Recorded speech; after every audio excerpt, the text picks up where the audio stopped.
Good morning. Good morning, sir.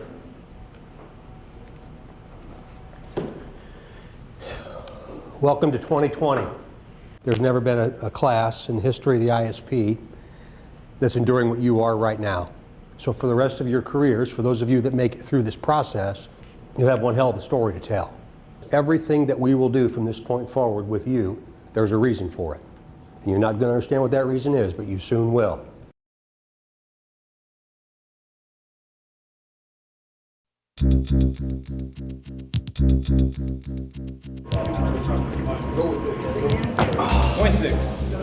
Ready? Begin. 10 seconds. Keep going. Let's go. Come on. Ready. Ready, set, go!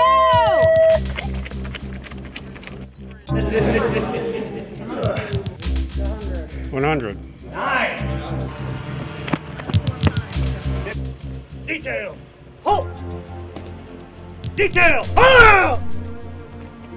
It's an obvious question. You can answer it. Ma'am, yes, ma'am. Fix your tie. You don't know a signal code or a tin code. Fix it. Who? It's funny. It's funny that we don't know our name. Move! Move! Do I make myself clear? Sir, yes, sir! Lieutenant Hannon, I present to you 50 recruits for the 80th Recruit School of the Indiana State Police. It takes big shoes to do this job. Hurry up! Hurry up! Get back in the door! You owe me. Fix it! Hey! Order a 2-ounce pair of socks? But you're on your own program. Monster! You have 2 minutes beginning now. Go!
Good afternoon.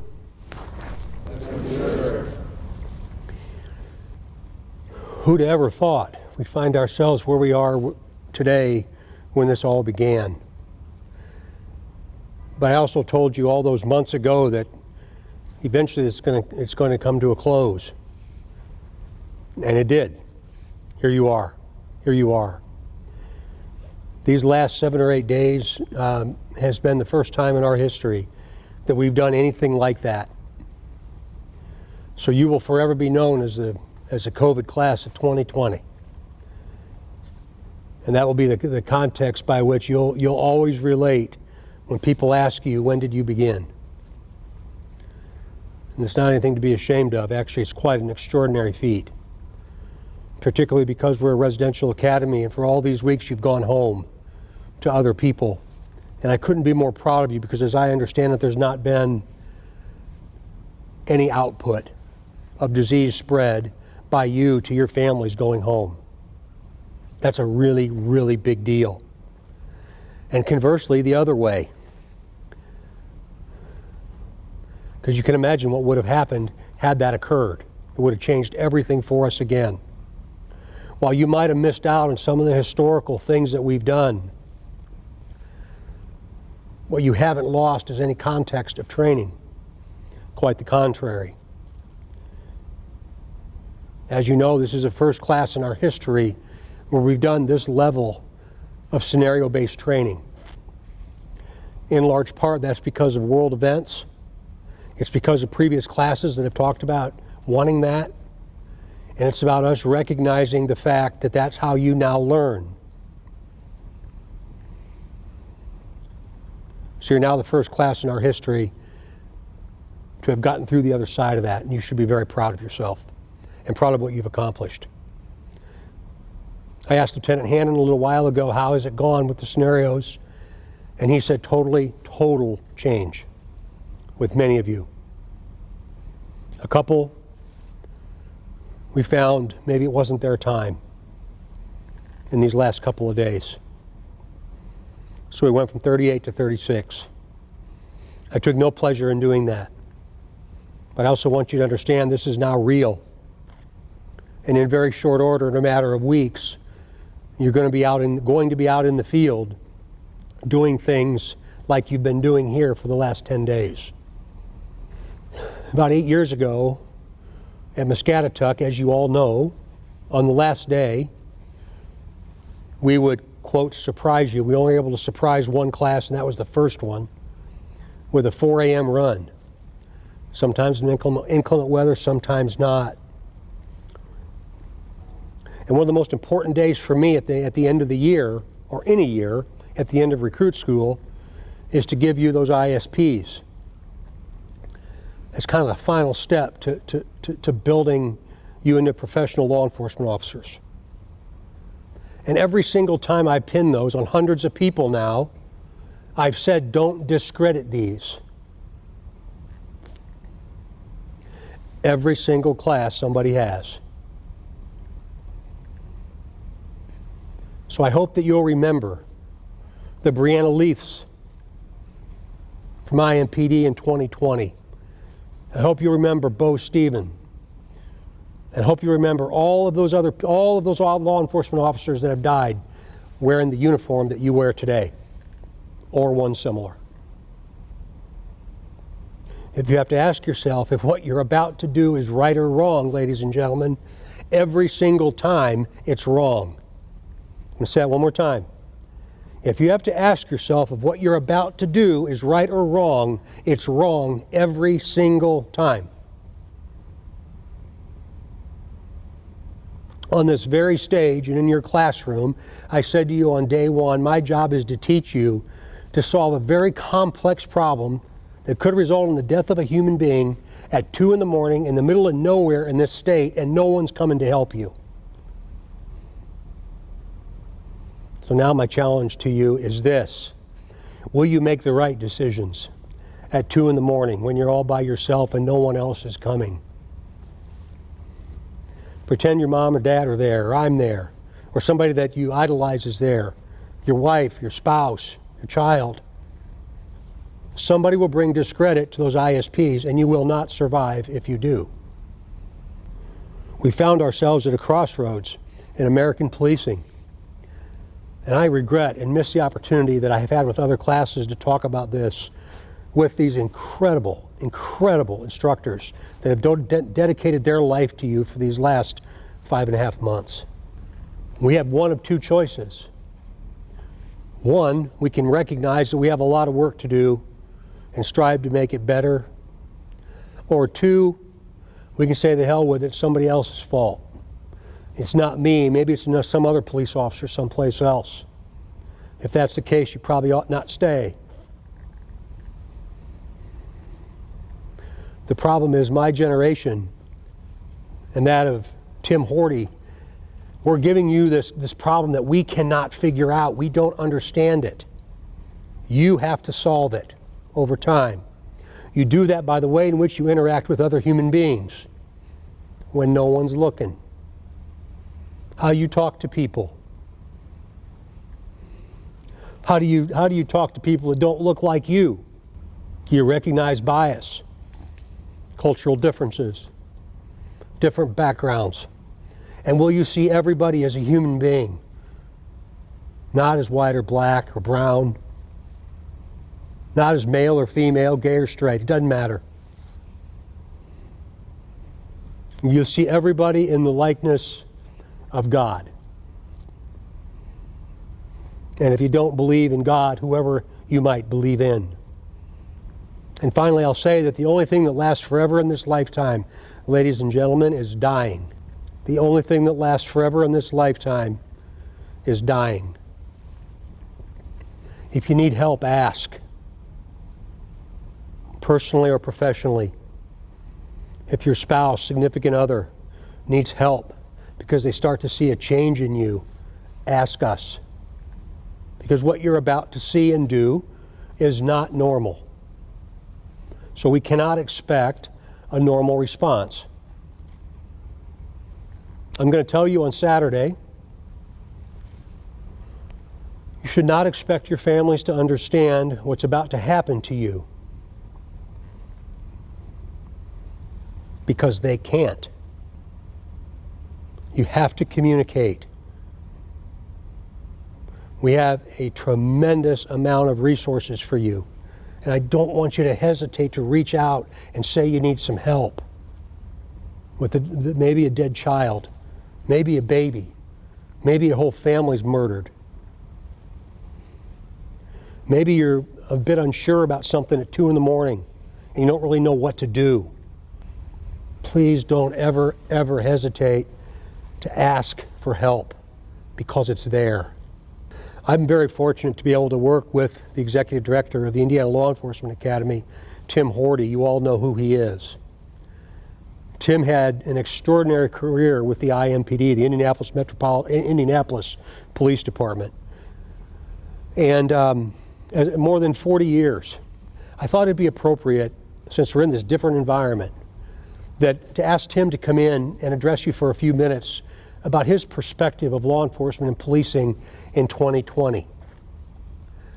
Because I don't know where this is all going to end, but you all are on the front lines.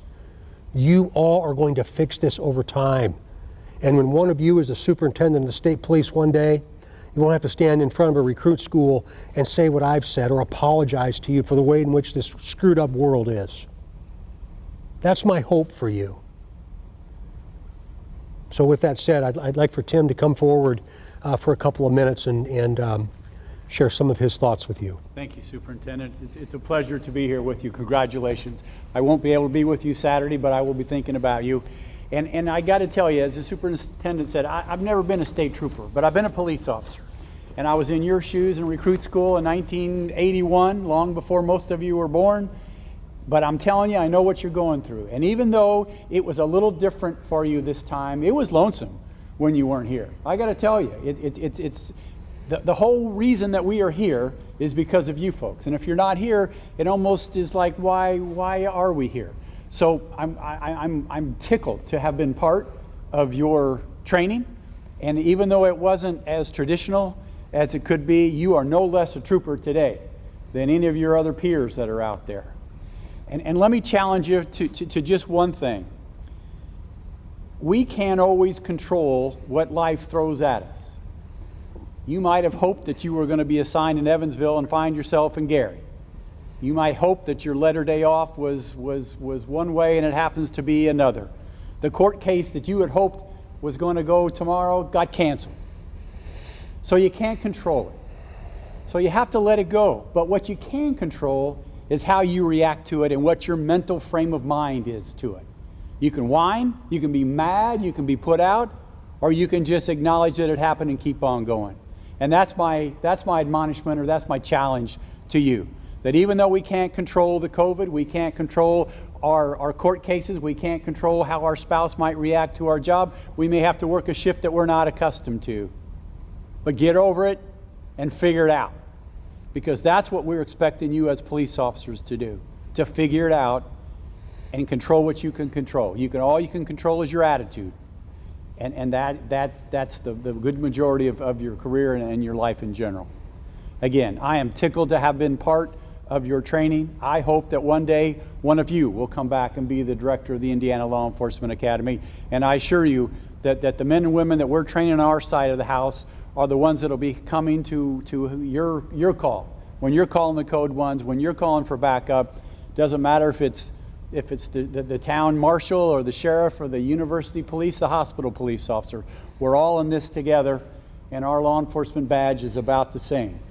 We swear that we will promise to take an oath, and remember, the last few words are, "So help me God." And that's what I hope that you'll remember as you leave here. Congratulations. Best of luck to you. You will always be an alumni of the Indiana Law Enforcement Academy. I encourage you to come back and be part of our team. Thank you, Superintendent. It's a pleasure to be part of your team, and I wish you all nothing but the best, and God bless you. Thank you very much, Director. In closing, I want to add on to a little bit about what the executive director just said. You've been surrounded by the very best of us as an agency. We're a very large, very spread out, very focused, specialized police agency in 2020. You're going to get to the district and you might meet somebody that has that attitude that we told you not to have, because you've been around the very best of us for months. Like the director said, you can control your attitude. You all will go through a phase of cynicism. You all will go through that phase of cynicism sometime over the course of your career. The challenge is, will you come out of it?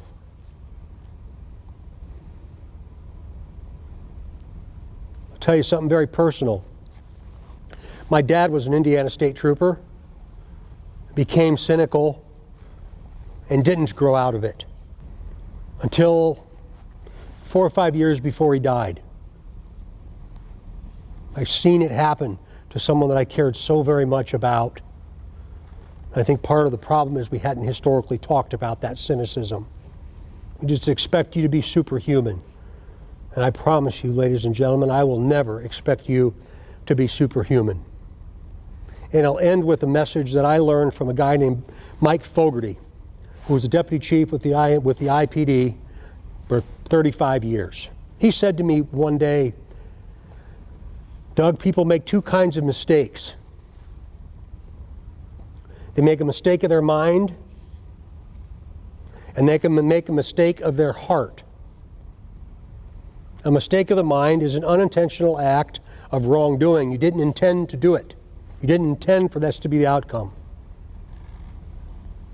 But if you make a mistake of the heart, you knew at the time you did it, it was wrong. Unforgivable. So if you know what you're about to do is wrong, think about that message." I decided I was going to try and prove Deputy Chief Fogarty wrong. Whether it's how I raised my only child, my day-to-day life, my interaction with you and with members of the staff. It's been a long time ago he told me that, and I can't prove him wrong yet. So think a little bit about what that might mean. It breaks my heart I can't give you your ISPs. But I haven't been with you in the bubble for the last 10 days. So I don't think it's appropriate that I do. But I do hope the time comes when we can interact in a different way. And I know that that time is coming. Lieutenant here. Fly aim. 10. Right. Face. What?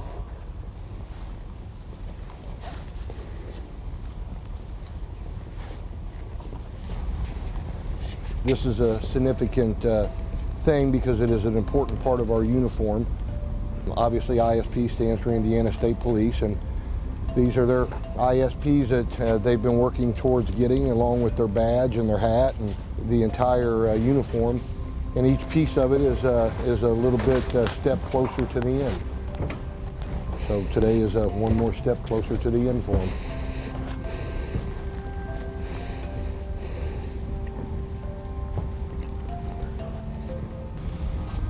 Congratulations. Thank you, sir.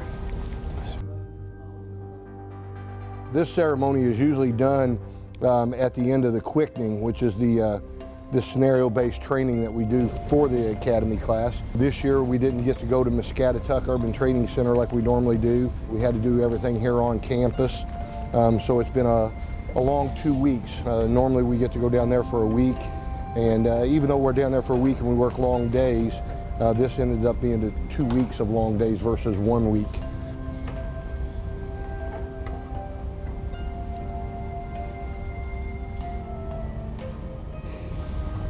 Congratulations.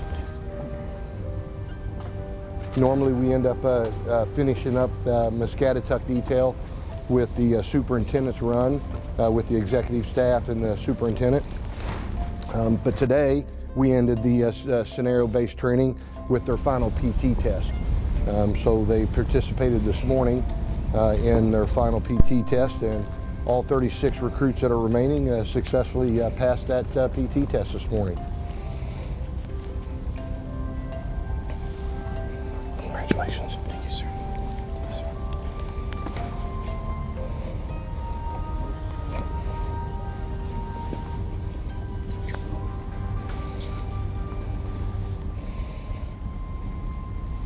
It was challenging for us because of the pandemic that we're in. We had to go through some medical testing and stuff to make sure that everybody was cleared free of the COVID virus before they were allowed to come in. Congratulations.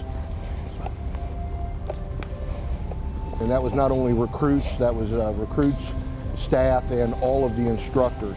Once we were all tested and we had met all the requirements of being symptom-free for more than 10 days, then we were quarantined here in place at the academy. So we just recently sent the instructors home after 10 and 11 days for them to finish up the scenario-based training. And now we're going to be here for another 4 days, finishing up some academic stuff with just the recruits and the staff. Congratulations. Sir. The other challenge on that is because of some of the shutdowns that we've had throughout the course of this academy, we've had to condense some of the hours from weeks that we had to spend away from here getting everybody healthy back into the academy.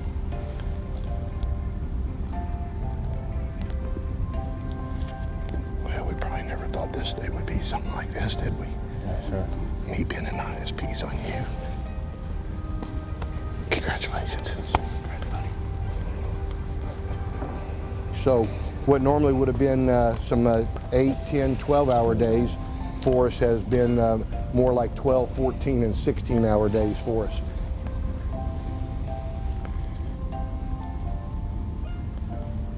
Glad we're not doing this in the rest of the house. I can't reach that high. I know.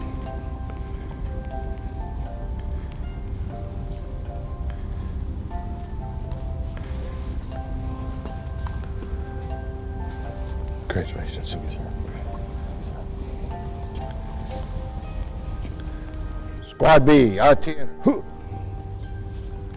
Right, face. Move out.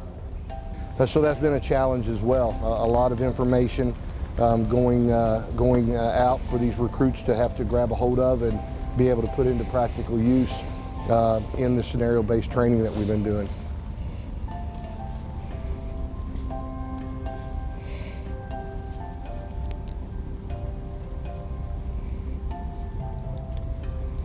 Working longer hours means less sleep. So not only have they had to endure the longer hours and, like I said, all the medical testing and stuff to get here, but they've done all of this and performed very well on very little sleep. Congratulations. Thank you, sir. Squad A, parade, rest.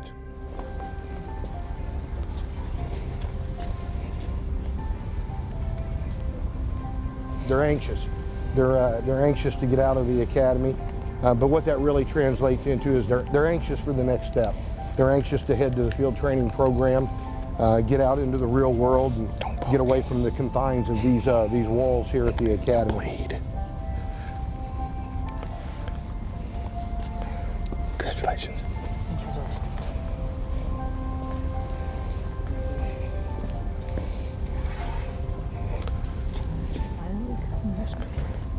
About time, isn't it?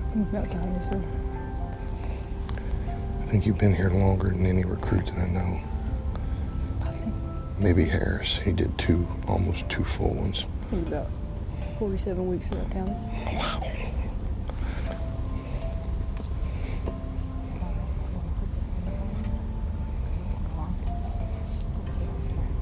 Congratulations.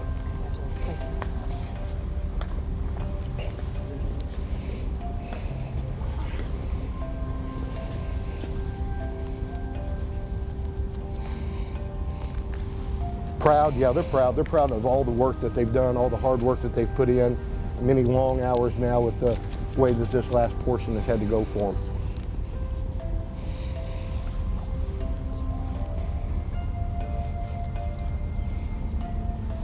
Congratulations.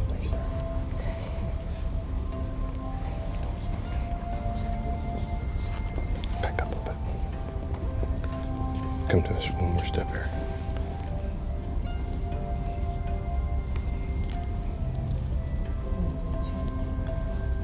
Those are the buttons we want you to undo was your collar button. That's okay here. We'll just hand these to you. Congratulations.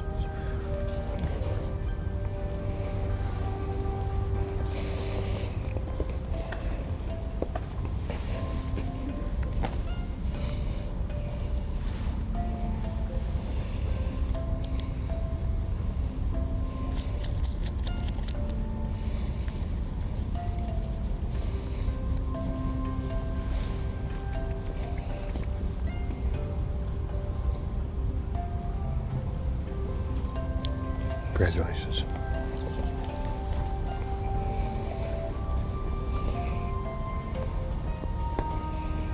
Come one more step forward. There you go.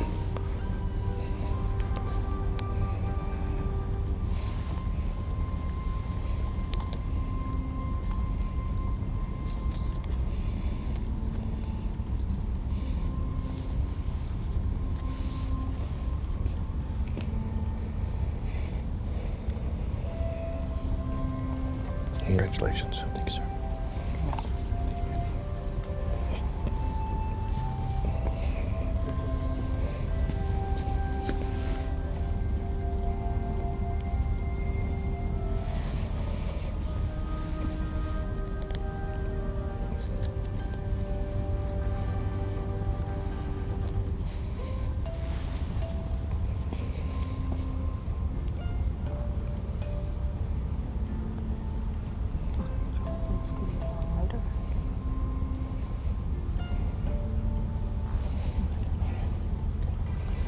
Congratulations.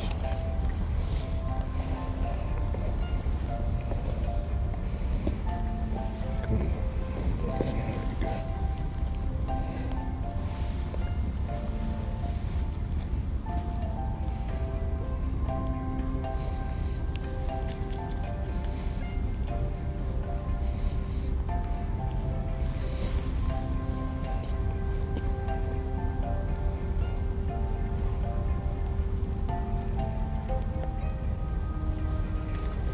Congratulations.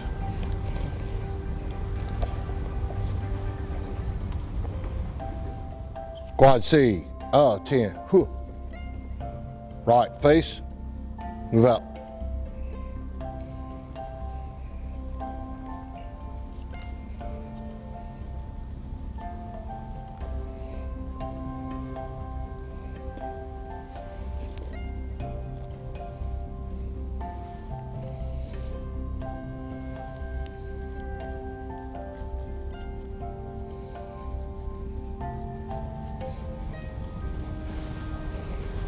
Congratulations.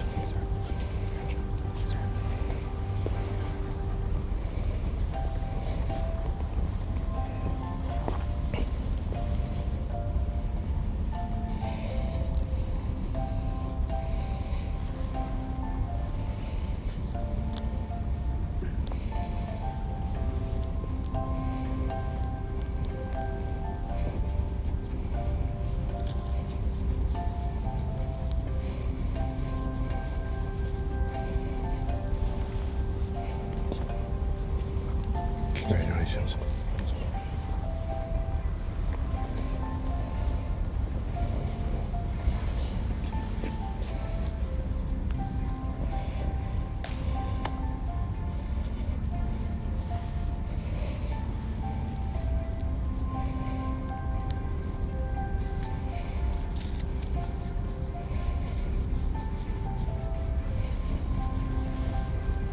Congratulations.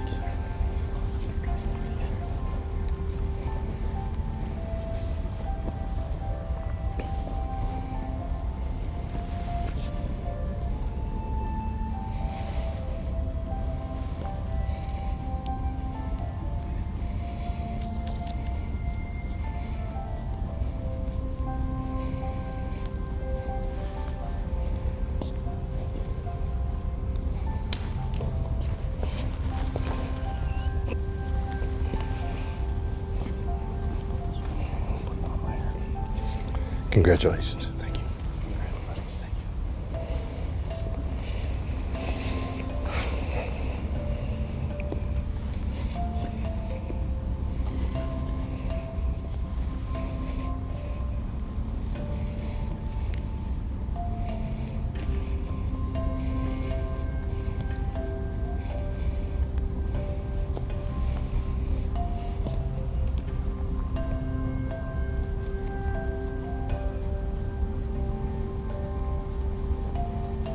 Congratulations. Thank you, sir.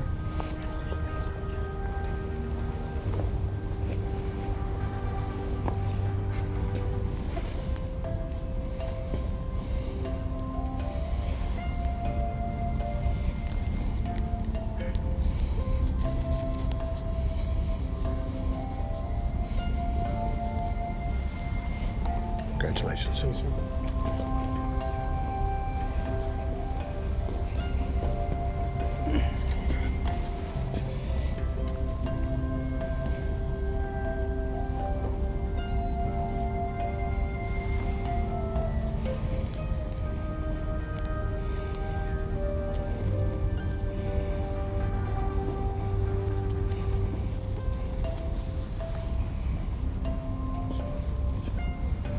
Congratulations.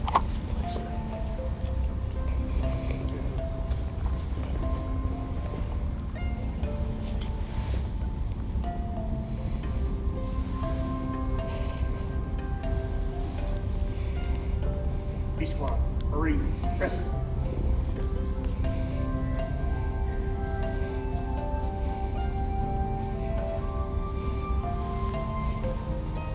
Congratulations. Thank you, sir.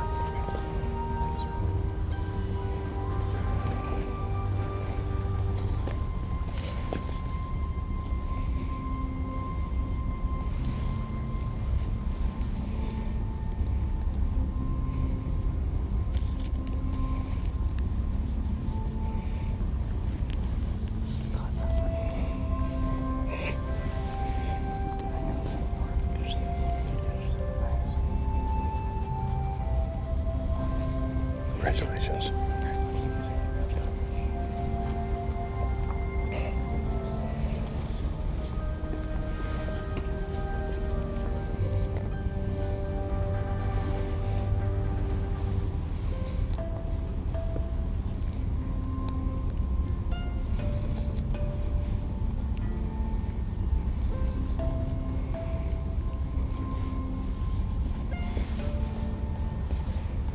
Congratulations. D squad, attend. Whew. Right, face. Move out.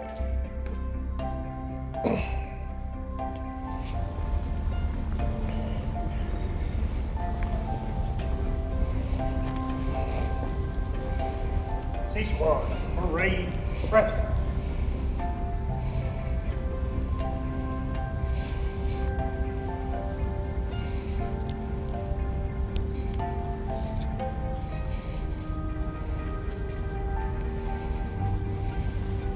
Congratulations.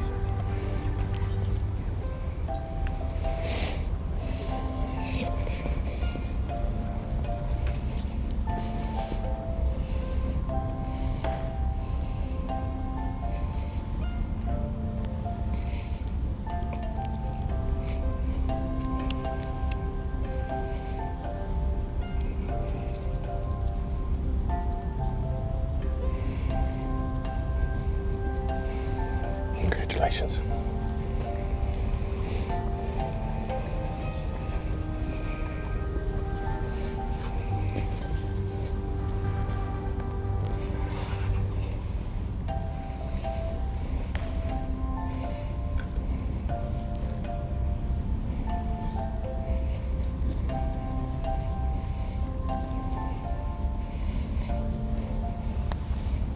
Congratulations.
Congratulations.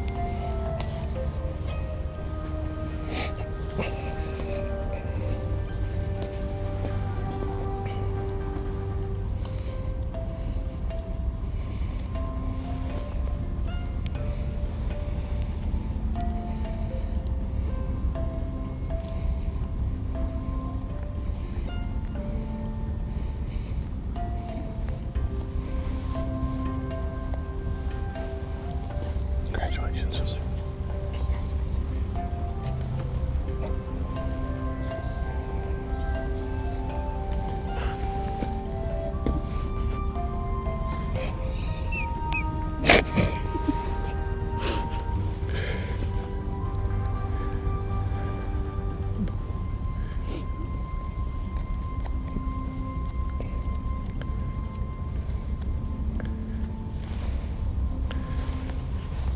Congratulations.